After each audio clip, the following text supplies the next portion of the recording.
السلام علیکم ورحمۃ اللہ وبرکاتہ، نحمدہ ونصلی علی رسولہ الکریم، اما بعد فاعوذ باللہ من الشیطان الرجیم، بسم اللہ الرحمن الرحیم، رب اشرح لی صدری ویسر لی امری واحلل عقدۃ من لسانی یفقہوا قولی۔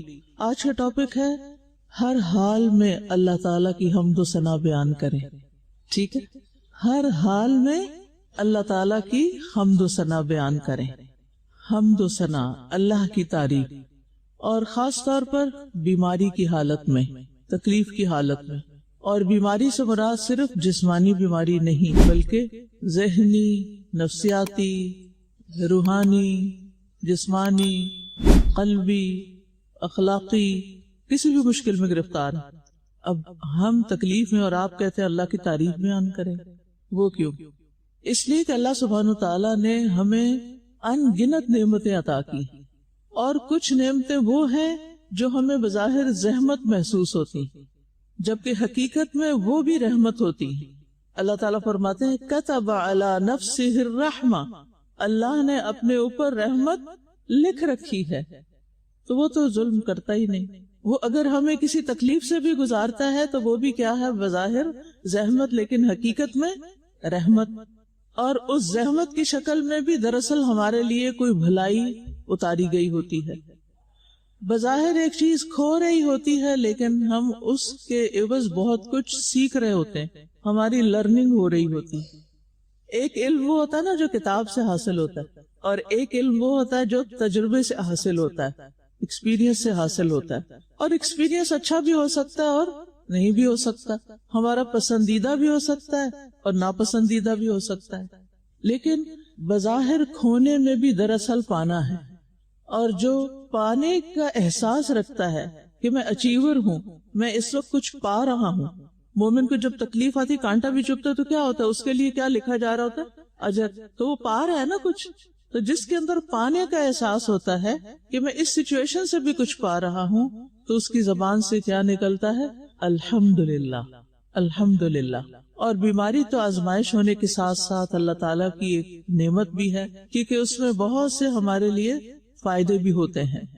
تو بندہ مومن ہر حال میں اللہ تعالیٰ کی حمد و ثنا کرتا ہے، اور اس طرح وہ اللہ تعالیٰ کے فیصلے پر رضامندی کا اظہار کرتا ہے کہ اللہ میں اس حال میں بھی آپ سے راضی ہوں۔ میں سمجھتا ہوں کہ آپ کے اس فیصلے میں کہ مجھے اس امتحان سے گزارنا ہے، اس میں بھی خیر ہے۔ آپ ہر نقص سے پاک ہیں۔ اگر مجھ پر کوئی مشکل آئی ہے تو میرے اپنے ہی گناہوں کی وجہ سے ہوگی، یا پھر میرے درجات کی بلندی کے لیے ہوگی۔ تو جب اللہ تعالیٰ کسی کے درجے بلند کرنا چاہتا ہے تو اس کو مشکل سے گزارتا ہے، تو اس پر بھی کیا ہے؟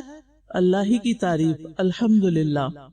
اور پھر آپ دیکھیے کہ جب انسان تسبیح کرتا ہے، یعنی حمد و ثنا، تسبیح، اللہ تعالیٰ کی پاکی بیان کرتا ہے، تو اس کے صلے میں انسان کو بڑی بڑی مشکلات سے نجات ملتی ہے۔ تو صحت بھی ایک رزق ہے، اس رزق کو پانے کے لیے کیا کرنا ہے؟ حمد و ثنا اور تسبیح کرنی ہے۔ اور یہ اللہ تعالیٰ کے محبوب ترین کلمات بھی ہیں، اور یہ کلمات میزان میں بھاری بھی بہت ہوتے ہیں۔ الحمدللہ افضل الدعا ہے، دعاؤں میں سے افضل ترین دعا ہے۔ ایک اسکالر سے کسی شاگرد نے پوچھا کہ آپ کی خاص دعا کیا؟ آپ سب سے زیادہ کس دعا کو پڑھتے ہیں؟ اور جب آپ کسی مشکل کا شکار ہوتے ہیں، جب آپ کے لیے تکلیف دہ حالات ہو جاتے ہیں، جب آپ کے حالات تنگ ہو جاتے ہیں، تو آپ کیا پڑھتے ہیں؟ وہ کون سا وظیفہ ہے آپ کا؟ تو انہوں نے کہا الحمدللہ۔ کہا الحمدللہ، یہ کیوں؟ کہا تمہیں نہیں پتا کہ حدیث میں اس کو افضل الدعا بتایا گیا، کہ ساری دعاؤں سے افضل دعا ہے کہ آپ اللہ تعالیٰ کے شکر گزار ہو جائیں، ہر حال میں اللہ سے راضی ہو جائیں، تو اللہ تعالیٰ بھی آپ کو راضی کر دے گا۔ آپ اللہ کی تعریف بیان کریں، اللہ سبحانہ تعالیٰ آپ کے لیے آسانی فرمائے گا۔ تو ہر حال میں الحمدللہ کہنا سیکھیں۔ اور الحمدللہ کلمہ شکر بھی ہے کہ اللہ تعالیٰ ہم آپ کی ساری نعمتوں پر، اور یہ بھی ایک نعمت ہی ہے جو آپ نے بھیجی ہے کہ اس سے بھی آپ مجھے بہت کچھ عطا کرنے والے ہیں، لہٰذا میں آپ کا شکر ادا کرتی ہوں، میں آپ کی تعریف بیان کرتی ہوں۔ تو بیماری حقیقت میں ایک نعمت ہے جو شکر کا تقاضا کرتی ہے، اس لیے اللہ تعالیٰ کی تعریف بیان کرنی چاہیے۔ انسان کے گناہ جھڑتے ہیں، درجے بلند ہوتے ہیں، رب کا قرب نصیب ہوتا ہے، انسان کے جسم کے اندر کئی اور چیزوں کی اصلاح ہو رہی ہوتی ہے. تو اس لیے الحمدللہ رسول اللہ صلی اللہ علیہ وسلم نے فرمایا اللہ تعالیٰ جس کے ساتھ خیر و برکت کا ارادہ فرماتا ہے اسے مصائب و آلام میں مبتلا کر دیتا ہے. کتنی عجیب بات ہے، دنیا میں کہیں اور آپ نے یہ نہیں پڑھی ہوگی کہ اللہ تعالیٰ جس کے ساتھ خیر و بھلائی کا ارادہ کرتا ہے اس کو مشکلات کا شکار کر دیتا ہے، اس کو اسٹرانگ کرنا چاہتا ہے، اس کو بلندی عطا کرنا چاہتا ہے. مشکلات کا سامنا کرنے والے لوگ 4 قسموں میں ہوتے ہیں. نمبر 1 وہ جو مشکل میں ناخوش ہوتا ہے، اور جو ناخوش ہوتا ہے اللہ تعالیٰ بھی اس سے کیا کرتا ہے، جو ناراض ہوتا ہے اللہ سے کسی مشکل پر اللہ تعالیٰ بھی اس سے ناراض ہو جاتے ہیں. اور یہ ناخوشی اور اللہ سے ناراضگی انسان کو اللہ تعالیٰ سے بہت دور کر دیتی. دوسری قسم مشکل حالات میں صبر کرنے والے لوگ.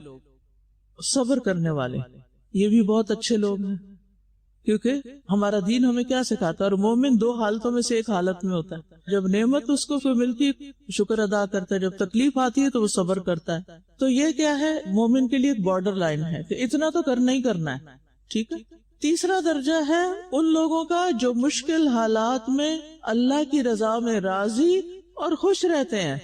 یہ اس سے ایک اونچا درجہ ہے، رضا کا درجہ، اور یہ مشکل کام ہے.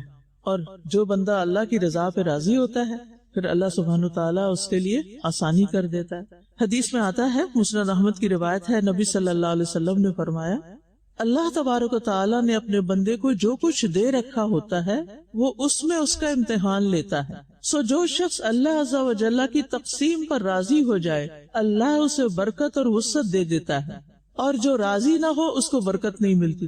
تو آپ کو کیا چاہیے، برکت چاہیے. اور چوتھے درجے میں وہ لوگ ہیں جو مشکل حالات میں اللہ تعالیٰ کا شکر ادا کرتے ہیں، اور یہ سب سے اونچا درجہ ہے. پہلے درجے والے ناخوش، دوسرے درجے والے صابر، تیسرے درجے والے راضی، چوتھے درجے والے شکر ادا کرنے والے.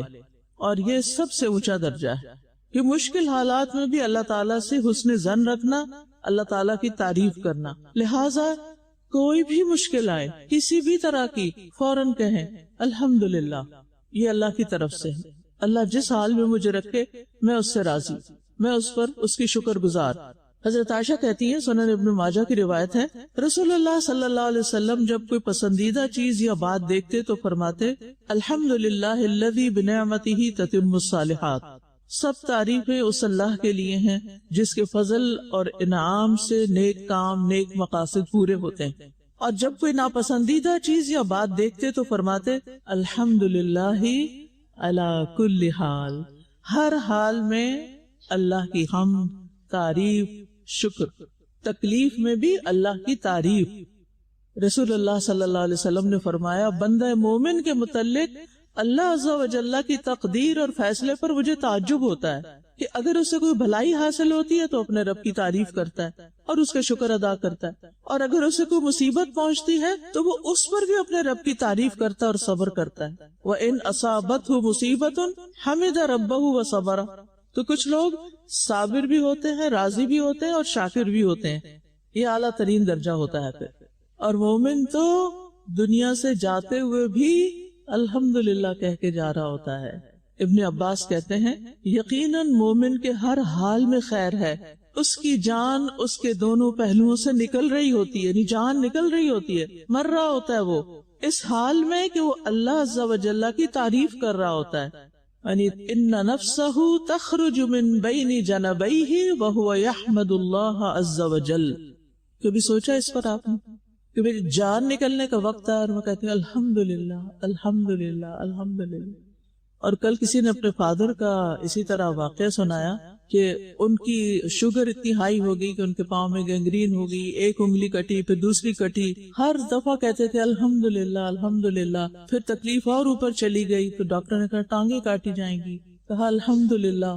اور پھر کچھ عرصے کے بعد ان کی وفات ہوئی. کہتے ہیں کہ چہرے پر ایسی مسکراہٹ تھی اور چہرہ چمک رہا تھا وفات کے بعد بھی، کیونکہ ہر حال میں انہوں نے کیا پکڑ لیا، الحمدللہ. کہ میں نے زندگی میں اتنی نعمتیں دیکھی ہیں، تب اس تکلیف میں بھی کوئی خیر ہے، یہ بھی میرے رب کا فیصلہ ہے. تو آپ نے اپنے لیے کون سا درجہ سلیکٹ کرنا ہے؟ ہر حال میں الحمدللہ، اور ہر مشکل میں الحمدللہ۔ الحمدللہ بہترین دعا ہے، بہترین دوا ہے، بہترین علاج ہے، کیونکہ شکر گزار بندہ ہی دراصل الحمدللہ کہہ سکتا ہے، اور اللہ کا وعدہ ہے لَإِن شَكَرْتُمْ لَأَزِيدَنَّكُمْ۔ اور حمد کیا ہوتی ہے دراصل؟ اللہ کی عظمت بیان کرنا، اس کی تعریف بیان کرنا، محبت کے ساتھ اس کی خوبیاں بیان کرنا، یعنی ہم نکلتی ہے محبت کی وجہ سے۔ جس کو اللہ سے محبت ہوتی ہے، آپ دیکھیں کہ بچہ جب رو رہا ہوتا ہے تو ماں تنگ ہوتی ہے کہ نہیں ہوتی ہے نا؟ پھر ماں کیا کرتی ہے اس کے ساتھ؟ دو لگاتی، ہاں کچھ لگاتی بھی ہیں، لیکن ماں کی محبت ایسی ہوتی ہے، وہ جو بچہ روتا ہے تکلیف میں ہوتا ہے وہ اور سینے سے لگاتی ہے، پیار کرتی ہے، لاڈ کرتی ہے۔ کیوں کرتی ہے؟ محبت کی وجہ سے۔ تو جس بندے کو اللہ سے محبت ہوتی ہے نا، وہ محبت کے ساتھ اللہ کی تعریف، یعنی حمد کا مطلب ہی ہے کہ محبت کے ساتھ اللہ کی تعریف، صرف تعریف نہیں، ٹھیک ہے؟ ہماری تعریف سے اللہ تعالیٰ کو کوئی فائدہ پہنچتا ہے؟ نہیں، اور ہم نہ تعریف کریں تو اس کو کوئی نقصان ہوتا ہے؟ نہیں، وہ بے نیاز ہے۔ تو یہ دراصل بندوں کے اپنے ہی فائدے کے لیے۔ ہمیں فرق پڑتا ہے، اگر ہم تعریف کرتے ہیں تو ہمیں نعمت مل جاتی ہے، اگر نہیں کرتے تو ہمیں ہی فرق پڑتا ہے، ہماری تکلیف اور بڑھ جاتی ہے۔ غم مناتے رہنے سے غم کم نہیں ہوا کرتے، بلکہ اور زیادہ ان میں اضافہ ہو جاتا ہے۔ امام راضی کہتے ہیں جان لو کہ حمد نعمت کی تعریف ہے، اور نعمت کی تعریف اس نعمت کی معرفت کے بغیر ممکن نہیں۔ نعمت کی معرفت حقیقت میں منعم حقیقی کا ادراک ہے، نعمت منعم کے ادراک کے بغیر کوئی چیز نہیں، یعنی جس نے نعمت دی ہے اس کا ذکر کیے بغیر کوئی چیز نہیں۔ عربی زبان میں نعمت پر شکر کرنے کے لیے حمد کا لفظ استعمال ہوتا ہے اور شکر کا بھی ہوتا ہے، اور بعض مفسرین کہتے ہیں کہ ان کے درمیان کوئی فرق نہیں، لیکن بعض کہتے ہیں کہ تھوڑا سا فرق ہے۔ بعض اوقات حمد کو شکر کے مقام پہ بھی بولا جاتا ہے اور اس کے علاوہ بھی بولا جاتا ہے۔ تو الحمدللہ کا مطلب ہوتا ہے شکر خالصتاً اللہ ہی کے لیے ہے، اور اللہ کے علاوہ جس کی بھی عبادت کی جاتی ہے اس کا کوئی شکر نہیں، اس نے کچھ دیا ہی نہیں، اس کی تعریف نہیں۔ تو آپ دیکھیے کہ اللہ کا شکر زبان سے بھی ہوتا ہے، دل سے بھی ہوتا ہے، اور عمل سے بھی ہوتا ہے، ٹھیک ہے؟ زبان سے تو ہم بول کے الحمدللہ کہہ دیتے ہیں، اور دل یا اس کی گواہی دے رہا ہوتا ہے یا نہیں دے رہا ہوتا۔ اچھا، کچھ لوگ صرف عادتاً کہتے ہیں الحمدللہ، آپ پوچھتے کیا حال ہے؟ الحمدللہ، اور سب ٹھیک ہے نا؟ بس کچھ نہ پوچھے، ابھی تو آپ کہہ رہے تھے الحمدللہ، ابھی آپ کہہ رہے ہیں کوئی حال نہیں۔ ان کا دل نہیں کہہ رہا ہوتا شکر، ان کا دل سے تعریف نہیں نکل رہی ہوتی، زبان کہہ رہی ہوتی رسمن۔ جیسے ہم عادی ہو گئے نا رسمن لوگوں کو خوش آمد کرنے پہ، تو پھر اللہ کے ساتھ بھی ایسے ہی معاملہ کر رہے ہوتے ہیں۔ تو اپنا جائزہ لیتا کہ دل تو ہم خود ہی دیکھ سکتے ہیں نا کیا کر رہا ہے۔ تو سب سے پہلی تعریف اور شکر کہاں سے ہوگی؟ الحمدللہ، محبت سے تعریف کریں گے، اندر سے کریں گے، اور پھر عمل اس کے مطابق کریں گے، تو یہ ہے اصل میں محبت کا اظہار۔ اچھا، میں نے یہ عرض کیا تھا کہ اللہ کی تعریف کرنا ہمیں فائدہ دیتا ہے، اللہ کو نہیں دیتا۔ وہ ہمیں کیا فائدہ ملتا ہے؟ آپ میں سے کوئی بتائے گا ہمیں کیا فائدہ ملتا ہے؟ یس، دل کا اطمینان، دل کی راحت، ایمان بھی پختہ ہوتا ہے اور دل کو راحت بھی ملتی ہے، اللہ کی رضا حاصل ہوتی ہے۔ پھر اللہ تعالیٰ کا وعدہ ہے کہ بس یجزی اللہ الشاکرین، شکر گزاروں کو اللہ ضرور جزا دے گا اور جلد ملے گی، اور جو نعمتیں ہم سے چلی گئی، مثلا صحت چلی گئی، وہ بھی واپس آئے گی۔ نعمتوں کو قید بھی کرتی ہے الحمدللہ اور واپس بھی لاتی ہے۔ شکر گزاری کے لیے انگریزی میں کون کون سے لفظ استعمال ہوتے ہیں؟ گریٹفلنس، گریٹیٹیوڈ، ٹھیک ہے؟ تو اس کو کہتے ہیں کہ یہ ایک مثبت جذبہ ہے، یعنی عام زبان میں اس کو ایک پازیٹیو ایموشن کہہ سکتے ہیں، یا پازیٹیو تھنکنگ کا ایک آؤٹ کم ہے شکر گزار ہونا۔ اور کہتے ہیں کہ یہ پازیٹیوٹی جو ہے یا یہ شکر گزاری انسان کے دل، دماغ، جسم پر بہت مفید اثرات ڈالتی ہے۔ یعنی جب انسان ہر چیز کو ایک مثبت انداز سے دیکھتا ہے، اس میں سے خیر کا پہلو نکالتا ہے، تو اس کے نتیجے میں اس کو خوشی ملتی ہے، سکون ملتا ہے، اور پھر انسان اپنے آپ کو دوسروں سے کنیکٹ کر سکتا ہے۔ انسان کے اندر نیکی کرنے کے جذبات پیدا ہوتے ہیں، وہ ہیلپ فل ہوتا ہے، وہ آگے بڑھتا ہے، وہ کچھ کرنا چاہتا ہے۔ اور آج کل بہت یہ لفظ عام ہوئے میں ڈوپامین اور سیروٹونن، یہ سارے ہارمونز جو انسان کے اندر پیدا ہوتے ہیں، یہ بھی کس وجہ سے پیدا ہوتے ہیں اور کب پیدا ہوتے ہیں؟ یعنی کئی وجوہات ہو سکتے ہیں، اس میں سے ایک وجہ شکر گزاری ہوتی ہے، اور جو ہی انسان شکر گزار ہوتا ہے تو اس کے دل و دماغ میں ایک اطمینان کی لہر دوڑ جاتی ہے، اور پھر اس کا آؤٹ کم ہیپینس کی شکل میں ہوتا ہے۔ اور پھر اسی طرح یہ ہے کہ جب ہم دوسروں کا شکریہ ادا کرتے ہیں، ان سے محبت بھرا رویہ اختیار کرتے ہیں، ان کے دکھ درد کو محسوس کرتے ہیں، ان کی مدد کرنے کے لیے آگے بڑھتے ہیں، ان کے کام یا مشکل کو اپنی مشکل بنا لیتے ہیں، اس کے لیے کوئی حل نکالتے ہیں، کوئی سولوشن نکالتے ہیں، تو پھر اس سے تعلقات میں اعتماد اور قرابت پیدا ہوتی ہے، ہمارے تعلقات سٹرونگ ہوتے ہیں۔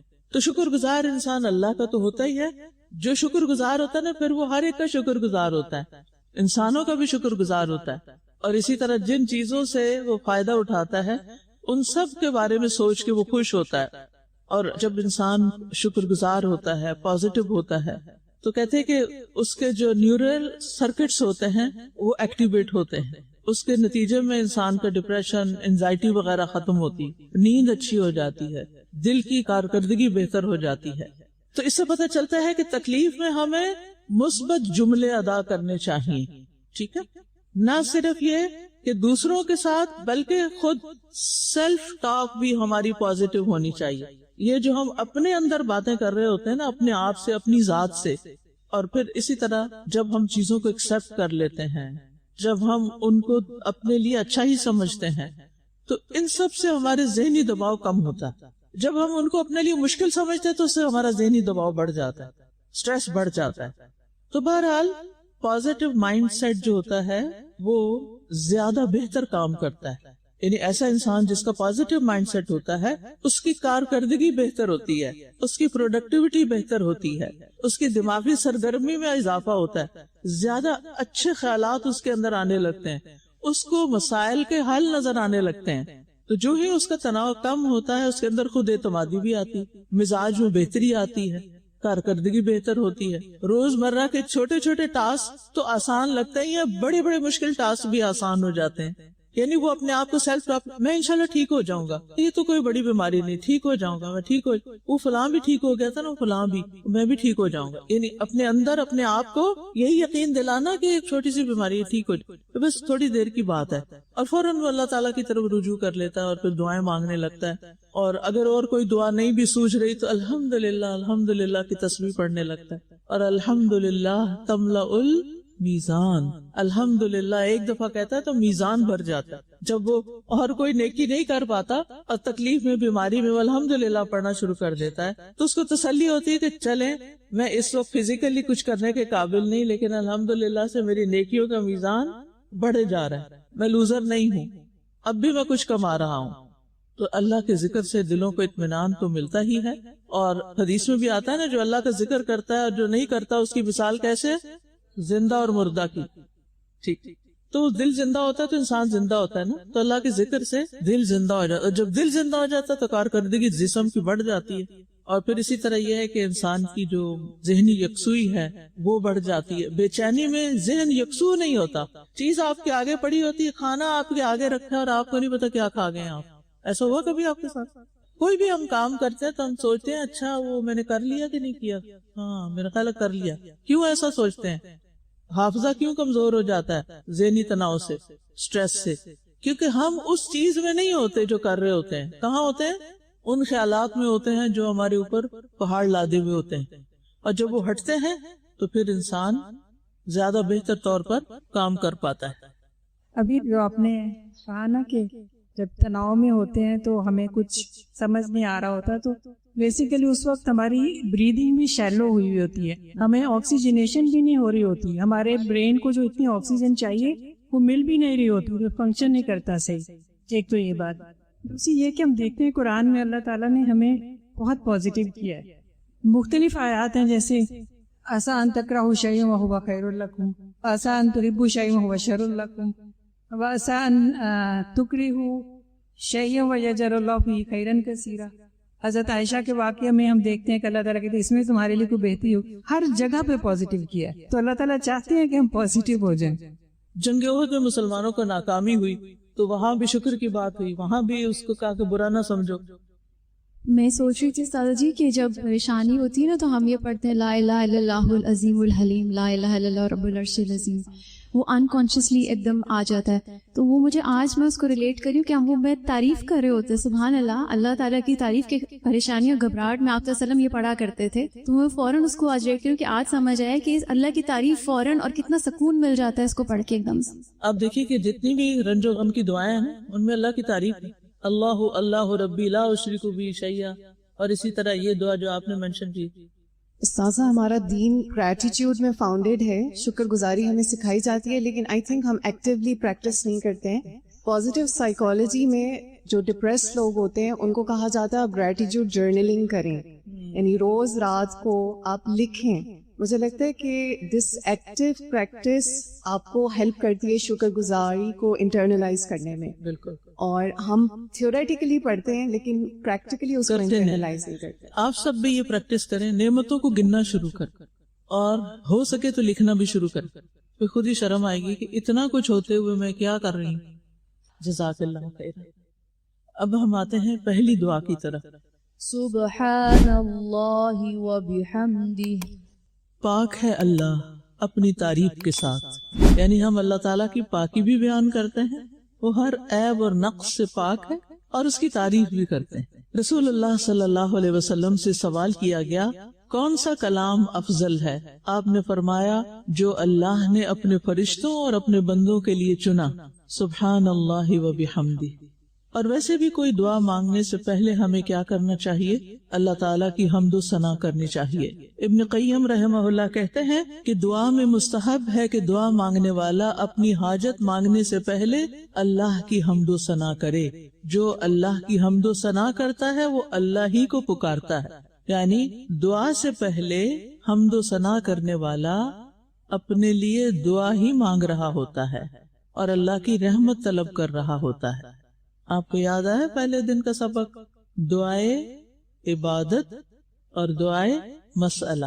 تو دعائے مسئلہ یعنی سوال کرنے سے پہلے کیا کریں؟ دعائے عبادت، عبادت والی پکار. دعا کا مطلب ہوتا ہے پکار، یعنی ایسی پکار جو ایک طرح کی عبادت ہے، اور اس عبادت کے نتیجے میں سوال جو ہم کرتے ہیں دعائے سوال، وہ پھر کیا ہو جاتا ہے؟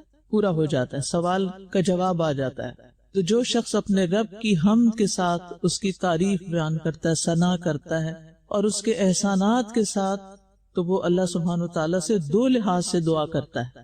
ٹھیک ہے، یعنی وہ اللہ سے اپنے لیے جو کچھ بھی مانگ رہا ہوتا ہے اس کے ساتھ ساتھ وہ اللہ کی رحمت طلب کر رہا ہوتا ہے.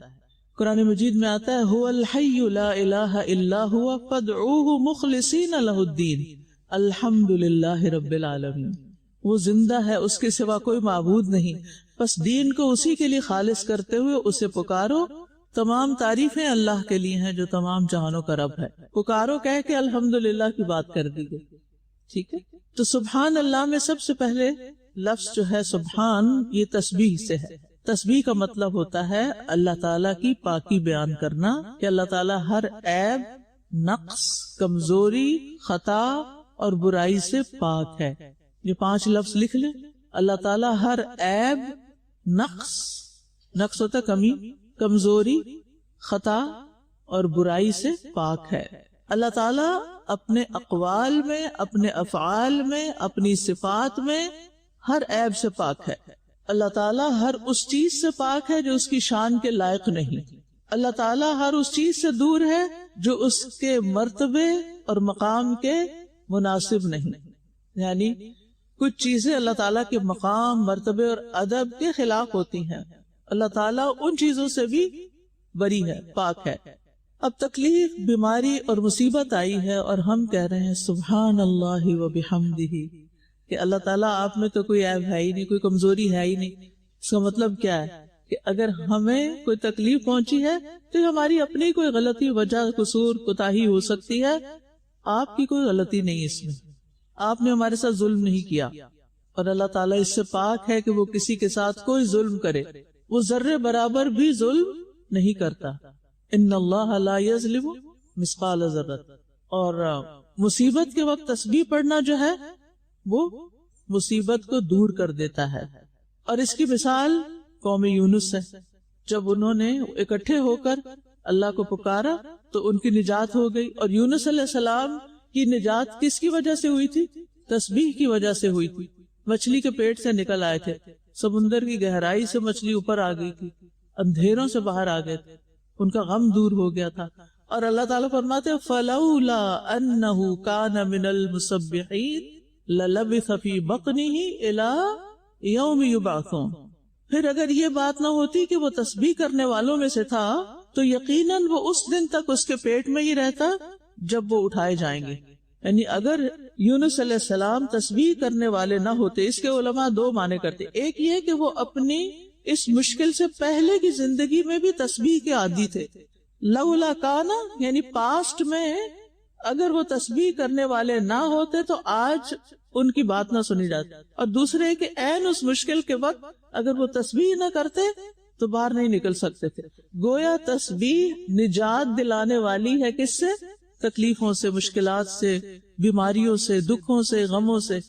واضح؟ تو بیماری کے وقت تسبیح کیوں پڑھیں؟ ایک لائن میں کیا جواب دیں گے آپ؟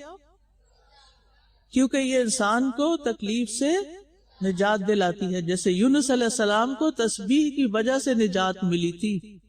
ٹھیک ہے. سورۃ الانبیاء آیت 87. اور مچھلی والے یعنی یونس علیہ السلام کا ذکر کیجئے. جب وہ اپنی قوم سے غضبناک ہو کر چلا گیا تو اس نے سمجھا کہ ہم ہرگز اس پہ قادر نہ ہوں گے. پھر اس نے اندھیروں میں پکارا کہ تیرے سوا کوئی معبود نہیں, تو پاک ہے, بے شک میں ہی ظلم کرنے والوں میں سے. تو اس سے پتہ چلتا ہے کہ وہ پہلے بھی تسبیح کرتے تھے اور وہاں عین اس مشکل میں بھی انہوں نے تسبیح کی تھی. نتیجہ کیا ہوا؟ فاستجبنا له ونجیناہ من الغم وَكَذَلِكَ نُنْجِ الْمُؤْمِنِينَ. مومنوں کو بھی ہم اسی طرح نجات دیتے ہیں. لہٰذا ہمارے لیے کیا ہے کہ غم میں, تکلیف میں, بیماری میں کیا کریں؟ تسبیح کریں. کیا اس کا حکم نبی صلی اللہ علیہ وسلم کو بھی دیا گیا؟ کچھ یاد کریں, قرآن میں ہے نا, سورۃ الحجر آیت نمبر 97-98.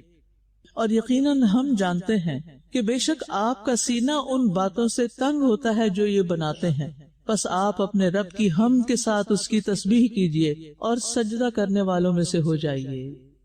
کیا لوگوں کی باتیں آپ کو بیمار کرتی ہیں, دکھی کرتی ہیں, غمگین کرتی ہیں؟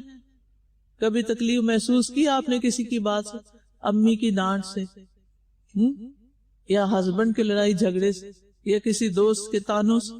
کچھ لوگ یاد ہوتا ہے ہر وقت تانے دیتے ہوتی, یا آپ کے دین کی وجہ سے کوئی مخالفت, آپ سارا وقت سوچ بچار میں, اب میں اس راستے پہ چلی ہوں تب میرے لیے اتنی باتیں کرتے ہیں لوگ, میرے اپنے بھی پرائے, میری تو سہیلیاں ہی چھوڑ گئی مجھے.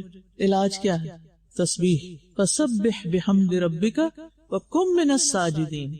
ٹھیک ہے. اب سجدے میں بھی ہم کیا کرتے ہیں؟ تسبیح. ویسے بھی تسبیح کر سکتے ہیں لیکن تسبیح کا اصل مقام سجدے میں ہے. لہذا نماز کے اندر جو تسبیح ہوتی ہے وہ بہت ویلیوبل ہوتی ہے. اگر دیکھا جائے تو ساری مخلوق اللہ کی تسبیح بیان کر رہی. ٹھیک ہے. اسی طرح سورۃ طٰہٰ آیت نمبر 130, اس میں اللہ سبحانہ وتعالیٰ نبی صلی اللہ علیہ وسلم کو صبر کرنے کی تلقین کرتے ہیں اور لوگوں کی باتوں پر صبر کر کے کچھ کرنے کا بھی حکم دیتے. اچھا, ہم جب کسی کو کہتے ہیں نا صبر کرو صبر کرو, سولوشن کو نہیں دیتے, اس کو حل نہیں بتاتے, وہ پھر کرو کیا؟ صبر تو کر لیا, اب کرنا کیا ہے؟ تو ایک ہوتا ہے یہ نہ کرو, تو پھر دوسرا بھی بتانا ہوتا ہے کیا کرو. اب مثلاً میں ہمیشہ مثال دیتی ہوں کہ بچے نے اگر چھری پکڑ لی ہے تو ماں کھینچ کے نہیں لے سکتی. کیسے کرے گی؟ اس کا پسندیدہ کھلونا اس کو دکھائے گی, یہ لو. وہ کیا کرے گا؟ چھری پھینک کر کھلونا لے لے گا. تو یہی طریقہ ہے زندگی میں کہ لوگوں کو صرف یہ نہ کہو کہ یہ نہ کرو, بلکہ یہ بتاؤ کیا کرو. پہلے امر بالمعروف, پہلے بتا لو کہ کرنے کا کام کیا ہے, اور پھر نہی عن المنکر یا لا الہ الا اللہ بھی بتاؤ, خالی لا الہ نہیں. سورۃ طٰہٰ آیت نمبر 130.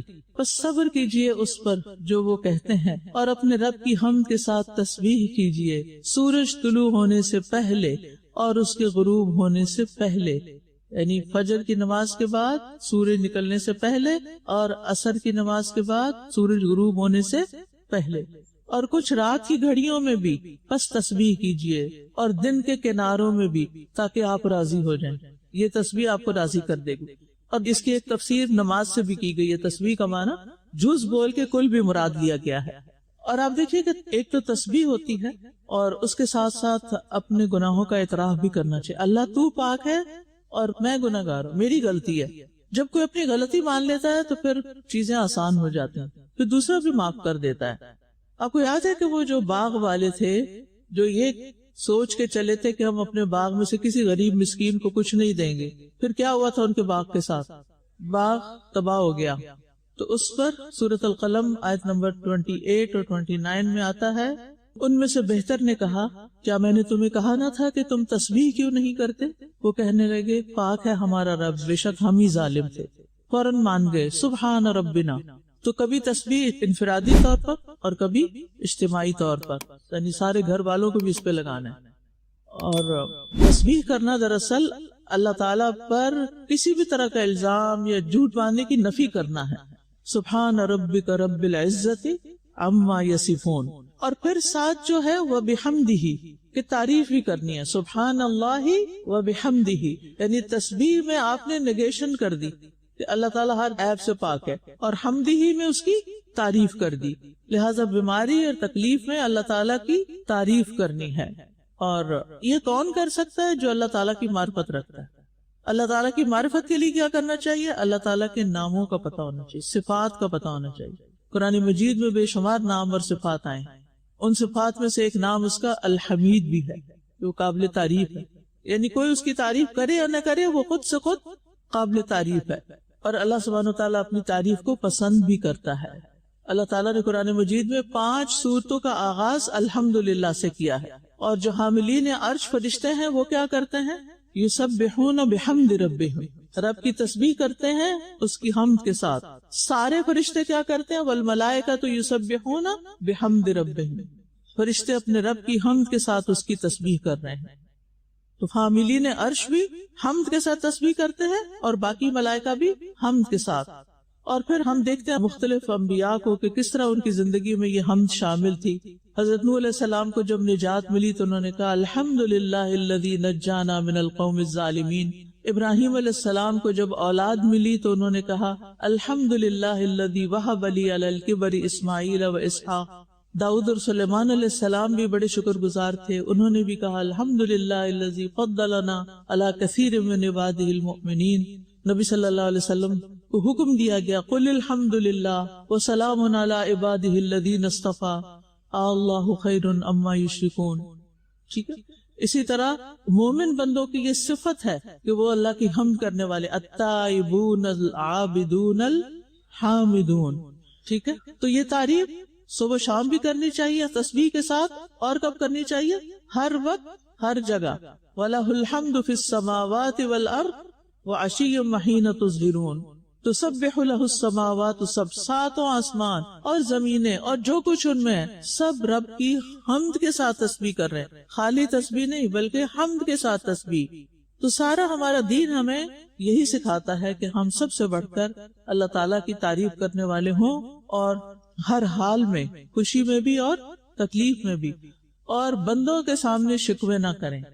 ٹھیک ہے, اللہ تعالیٰ فرماتے ہیں جب میں اپنے مومن بندے کو آزماتا ہوں اور وہ تیمارداری کرنے والوں کے سامنے میرا شکوہ نہیں کرتا تو اس کو اپنی قید سے آزاد کر دیتا ہوں, اس کو تکلیف سے نجات دے دیتا ہوں.